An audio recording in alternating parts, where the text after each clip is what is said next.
Hello students, welcome back to my YouTube channel. Dear students, आज के इस video का मेरा मेन टारगेट है क्लास 10th साइंस का एक मोस्ट इंपॉर्टेंट टॉपिक जो आपके बोर्ड एग्जाम के दृष्टिकोण से बहुत ही ज़्यादा इंपॉर्टेंट है।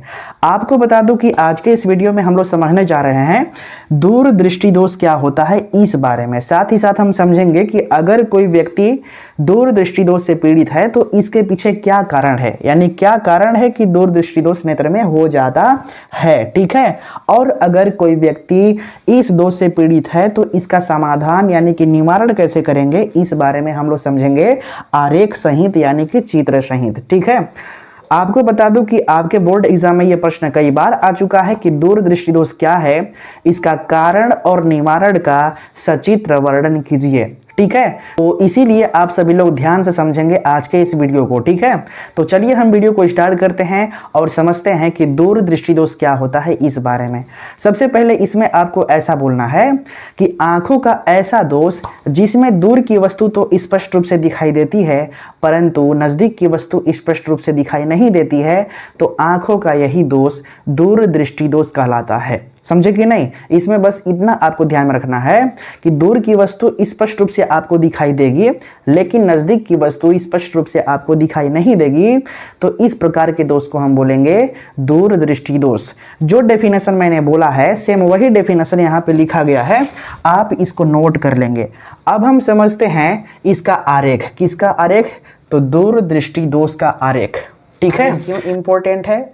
इंपॉर्टेंट इसलिए है क्योंकि आरेख की सहायता से आप ये बता सकते हैं कि वास्तव में दूरदृष्टि दोष में इमेज कहाँ बनता है। सबसे पहले आपको बना लेना है एक नेत्र गोलक। क्या बनाना है? नेत्र गोलक।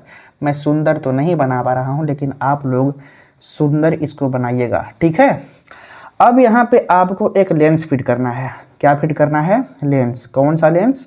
तो उत्तल लेंस। ये कोशिकाओं के द्वारा बना होता है। ठीक है, आपको पता होना चाहिए कि आप पढ़े होंगे कि लेंस जो होते हैं मुख्य रूप से दो प्रकार के होते हैं, एक उत्तल लेंस और एक होता है अवतल लेंस। ठीक है, उत्तल लेंस क्या करता है कि प्रकाश की किरणों को मोड़ देता है, जबकि अवतल लेंस जो होता है प्रकाश की किरणों को इस प्रकार से फैला देता है।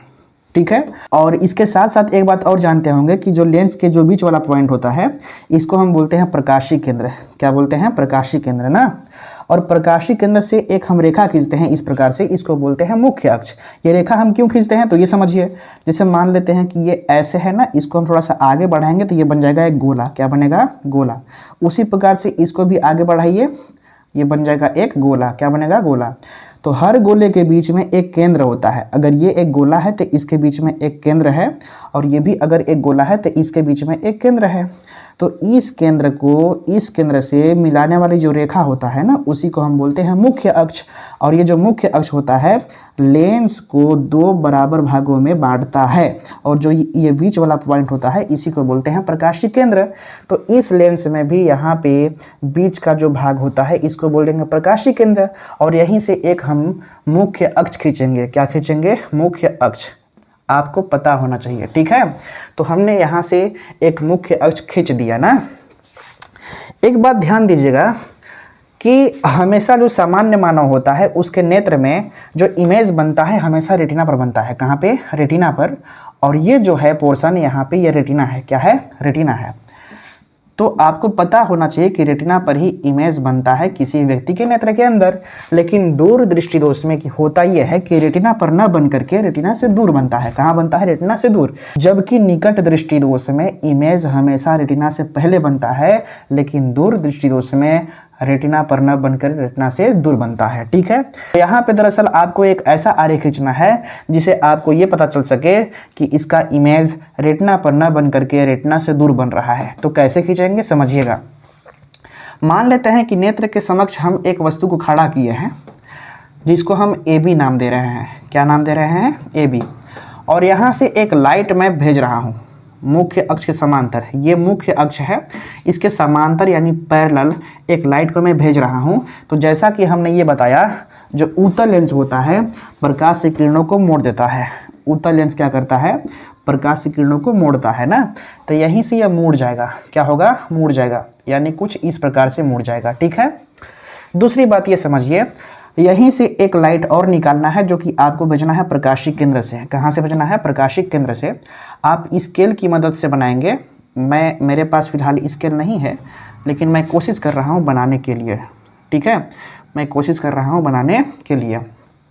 एक सेकेंड, ऐसे, ठीक है, इस प्रकार से ना, यानी कि ये वाला लाइट यहाँ है और ये लाइट यहाँ पे कटा। ध्यान ये देना है कि दोनों लाइट जो है यहाँ रेटिना पर कटना नहीं चाहिए। ये लाइट आया तो इस प्रकार से आगे बढ़ गया, और ये जो लाइट हमने भेजा इस प्रकार से आगे बढ़ा, और दोनों एक दूसरे को यहाँ पे काटे। तो इसका अर्थ ये हुआ कि इस वस्तु का जो इमेज है यहाँ पे बना। कहाँ बना? यहाँ पे। ठीक है, आप स्केल की मदद से बनाएंगे तो उस समय सुंदर बनेगा। ठीक है, तो मेरे पास फिलहाल स्केल नहीं है, इस कारण से लाइन थोड़ा सा आगे पीछे हो जा रहा है। तो अब समझिए, यहाँ पे हमने वस्तु को रखा है ए और बी, यानी कि बी जो है ऊपर है, यानी ऐसे वस्तु को खड़ा किए हैं, लेकिन इस बार ये ऐसे हो गया है ना। जो उसका तीर वाला भाग है ये ऊपर की तरफ है, लेकिन इस बार तीर वाला नीचे है। इसका मतलब नेत्र में उल्टा इमेज बनता है। कैसा? उल्टा, यानी इस बार ए यहीं पे रहेगा और बी हो जाएगा इस बार नीचे ना। तो दूरदृष्टि दोष का आप सबसे पहले डेफिनेशन लिखेंगे, और डेफिनेशन लिखने के बाद सीधा सा आप ये आरेख बना देंगे और इसके नीचे एक शब्द लिख देंगे, दूरदृष्टि दोष। क्या लिखना है आपको? दूरदृष्टि दोष। ये शब्द आप जरूर लिखेंगे, क्योंकि आपको ये पता चल जाए कि ये दूरदृष्टि दोष का चित्र है। ठीक है, अब समझिए दूरदृष्टि दोष होने के पीछे कारण क्या होता है इस बारे में। तो आपको बता दूं कि इसका मुख्य रूप से दो कारण हैं। कितने कारण हैं? दो। पहला कारण मैं लिखता हूं। पहला कारण ये है कि नेत्र गोलक का व्यास का कम हो जाना। नेत्र गोलक का अगर व्यास कम हो जा रहा है तो उस कंडीशन में ये दूरदृष्टि दोष आपके आंखों में हो सकता है ना। व्यास का मतलब क्या होता है? नेत्र गोलक देखो ये वाला है, क्या है? ये वाला है ना। तो इसका व्यास का मतलब होता है कि यहाँ से यहाँ तक दूरी, चाहे यहाँ से यहाँ तक दूरी, चाहे यहाँ से यहाँ तक दूरी, चाहे यहाँ से यहाँ तक दूरी। ठीक है, अगर मेरे पास एक गोला है तो अगर बीच में केंद्र है तो यहाँ से यहाँ तक की दूरी को बोलते हैं त्रिज्या, और त्रिज्या एक ठो और इधर खींच दो तो ये त्रिज्या है, ये भी त्रिज्या है, तो दुगना अगर हम लाइन खींच देंगे यानी त्रिज्या का डबल, उसी को हम बोलते हैं व्यास। यानी पूरा यहाँ से लेकर के यहाँ तक लाइन जो होता है उसी को बोलते हैं व्यास, डायमीटर, जिसे हम डी से दिखाते हैं। तो अगर ये वाला जो व्यास है अगर घट जाता है तो उस कंडीशन में इमेज रेटिना पर न बन करके रेटिना के बाद बनेगा। कैसे? तो मान लेते हैं कि शुरुआत में, समझिएगा, मान लेते हैं कि शुरुआत में ये नेत्र गोलक कुछ ऐसे था। क्या था? ऐसे। जहाँ इमेज बन रहा है, समझिए इमेज तो यहाँ ना बन रहा है, तो मान कि ये चलना है आपको कि पहले इस प्रकार से था, इस प्रकार से था। क्या चीज़? मान कि ये चलना है कि पहले नेत्र गोलक कुछ इस प्रकार से था। कैसे था? इस प्रकार से था। ठीक है, यानी नेत्र गोलक उस समय बड़ा था, इसका जो व्यास है यहाँ से यहाँ तक बड़ा था, तो इसीलिए यहाँ पे रेटिना था और रेटिना पर इमेज बन रहा था। लेकिन किसी कारण से ये जो नेत्र गोलक है इसका साइज छोटा हो गया है। क्या हो गया है? साइज छोटा हो गया, यानी कि नेत्र गोलक का जो व्यास है ये क्या हो गया है? कम हो गया है। तो कम हो गया है तो इमेज अभी भी वही बन रहा है, लेकिन नेत्र गोलक का छोटा हो जाने की वजह से लग रहा है कि इमेज वहाँ पे है और नेत्र गोलक का जो रेटिना है पहले आ चुका है। ठीक है, जो रेटिना है यहाँ पे ना रह करके आगे आ चुका है, लेकिन इमेज वहीं पे बन रहा है जहाँ पे पहले था। बस इतना ध्यान देना है कि नेत्र गोलक का व्यास का कम हो जाने की वजह से दूरदृष्टि दोष हो जाता है। पहला कारण ये रखना है, क्योंकि हमने बताया कि व्यास उस समय हो सकता है बड़ा था, किसका? नेत्र गोलक का, इसीलिए स्पष्ट रूप से रेटिना पर बन रहा था ना। लेकिन किसी कारण से अगर यही व्यास कम हो गया, यानी कि यहाँ से यहाँ खिसक के आ गया, तो उस कंडीशन में ये कह सकते हैं कि ये दूरदृष्टि दोष है। ठीक है, ये लाइन आपको खींचने की आवश्यकता नहीं है, मैं सिर्फ आपको समझाने के लिए खींचा हूँ। ठीक है, तो ये क्या है पहला कारण? पहला कारण ये है कि नेत्र गोलक का व्यास का कम हो जाना। दूसरा समझिए, आपको लिखना है कि नेत्र लेंस की मोटाई का बढ़ जाना,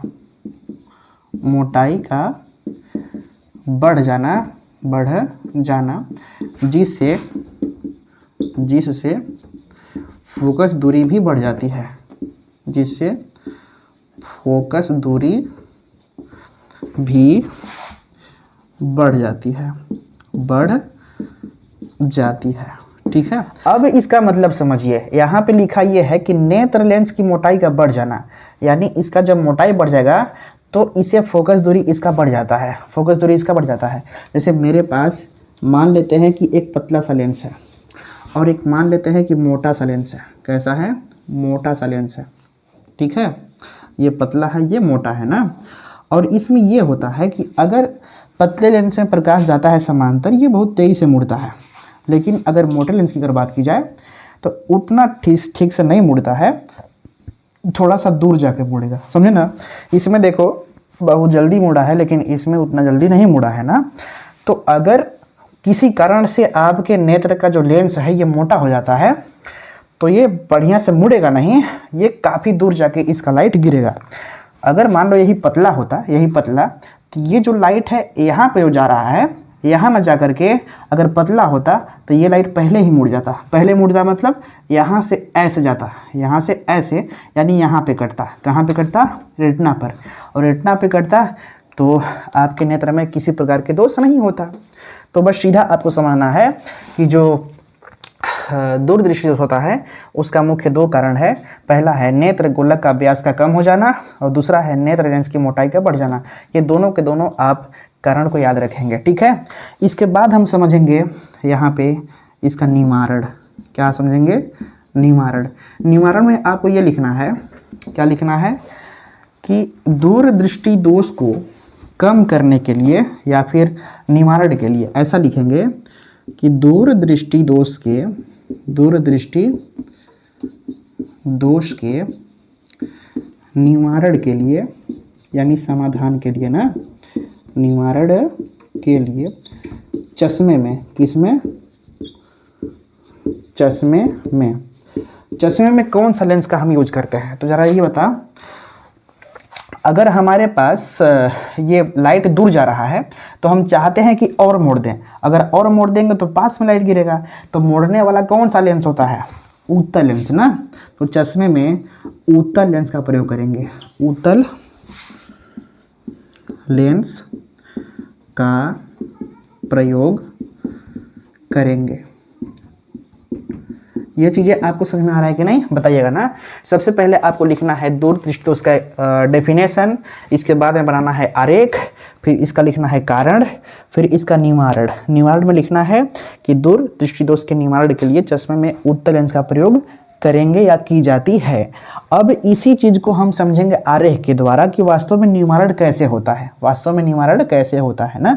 तो जल्दी से आप इसका स्क्रीनशॉट लीजिए, फिर हम आरेख समझते हैं, ठीक है। ले लिए स्क्रीनशॉट। अब हम समझते हैं निवारण का आरेख। किसका आरेख? निवारण का आरेख। किसका आरेख भाई? तो दूरदृष्टि दोष के निवारण का आरेख, ठीक है। सबसे पहले आपको क्या करना है कि फिर से एक बनाना है नेत्र गोलक। क्या बनाना है? नेत्र गोलक। इस प्रकार से बना लेना है निवारण के लिए, ठीक है। ध्यान से समझिएगा। अब हम क्या करेंगे, ठीक है। अब यहाँ पे आप एक लेंस लगाएंगे। कौन सा लेंस? उत्तल लेंस ना, जो आपका नेत्र है। यहाँ पे ये जो पोर्शन है ये रेटिना है। क्या है? रेटिना है ना। यहाँ से एक मुख्य अक्ष आप खींचेंगे। क्या खींचेंगे? मुख्य अक्ष खींचेंगे। चूँकि हमने ये बताया जो उत्तल लेंस होता है ये प्रकाश की किरणों को मोड़ता है। क्या करता है? मोड़ता है।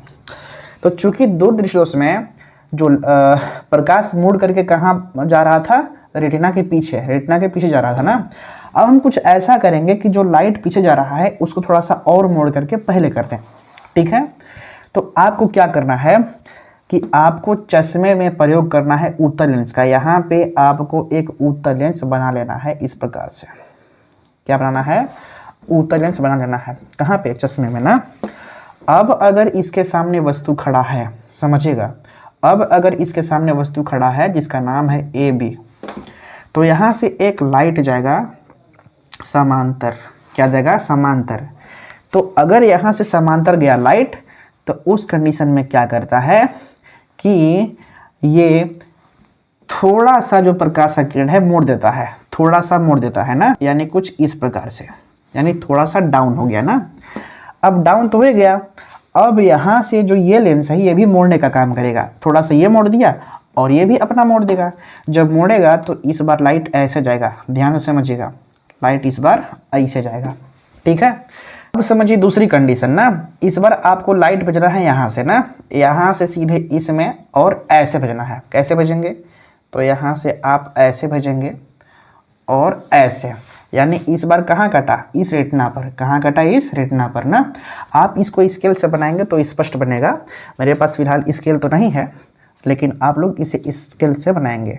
तो वस्तु अगर ए बी खड़ा है तो इसका जस्ट उल्टा यहाँ पे बनेगा, इसका सर नीचे हो गया ना। ए है तो यहाँ पे ए लिखेंगे, ये बी है तो यहाँ पे बी लिख देंगे। यहाँ पे क्या है? इमेज बन रहा है। क्या बन रहा है? इमेज बन रहा है। और यहाँ पे क्या है? ऑब्जेक्ट है, वस्तु है। क्या है? वस्तु है ना।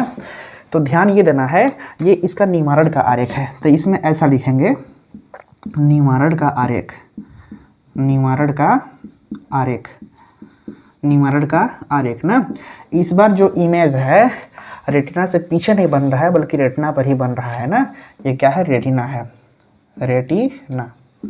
समझे कि नहीं समझे? ये कौन सा लेंस हम यूज किए हैं? उत्तल लेंस। कौन सा? उत्तल लेंस ना। इसको इंग्लिश में बोलते हैं कन्वेक्स लेंस, कन्वेक्स लेंस। तो आप लोग ज़रा बताइएगा कि ये जो टॉपिक है दूरदृष्टि दोष आपको समझ में आया कि नहीं, ठीक है।